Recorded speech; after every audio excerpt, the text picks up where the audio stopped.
So the first mistake that married women make is thinking that we are the project, thinking that you are the project. That's the very first mistake. And I can't really blame you, to be honest. Some of these things, even if I speak in the third person, realize that I'm also talking about myself. I can't really blame you. Some of these things are mistakes I also made. So I understand what it's like to get married and think that, you know, everything is going to be about you, because I mean from the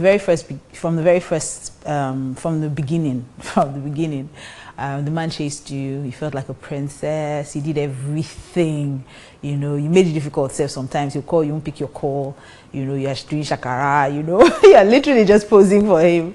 And he's doing all the chasing, he's taking you out to dinner, he's sending you love notes, he's doing everything he can to get you. Then of course the wedding day, you know, the whole planning process, everybody's, you know, gushing about you, especially when you got your ring. All of a sudden your left hand was the only hand you had anymore, so hair is in you know, all of us had that fake hair, we're always flicking and people asking us questions that. So from the engagement to the wedding day, in fact even the way you walked into the church, when he came in, nobody knows, when you walk into the church, pastor would say, can we just rise, as the bride walks in with her dad, and you're feeling like a queen, you know. And then you get home, God doesn't have time for you anymore, he doesn't call you anymore. Everything just suddenly stops, and it can be very infuriating, because that's where a lot of women start to complain.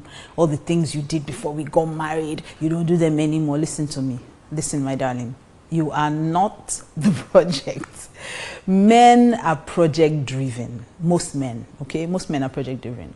So the reason why he was so invested when he was chasing you and everything is because you were the project. So now he has moved on to other projects. He's moved on to making money, he's moved on to getting a promotion at work, he's moved on to having babies, providing for the babies, building his house. There are many other projects. You were just one of the projects. He has achieved that project, he has ticked that box off, and he has moved on. I know it's hard to hear, but it's the truth. Now, there's a solution. There's something you can do to make sure that you still have a happy marriage. And that is, you need to quit nagging about, you don't call me anymore, you don't check up on me anymore, you don't tell me I'm beautiful, and join him in achieving his other projects. If you want to stay relevant in a man's life, you have to be in his face.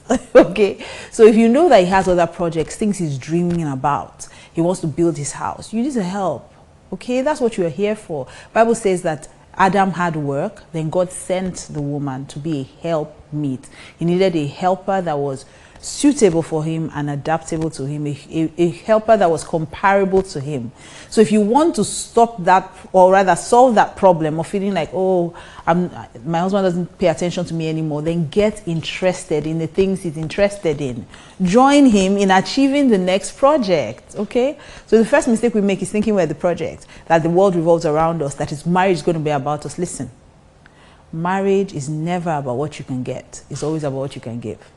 So when God made woman, he never said, I'm making the woman so she can go and enjoy. That's a byproduct. Of course you're expected to enjoy your marriage. Of course your husband is supposed to be a blessing to you. Of course your husband is supposed to spoil you when he has a chance to.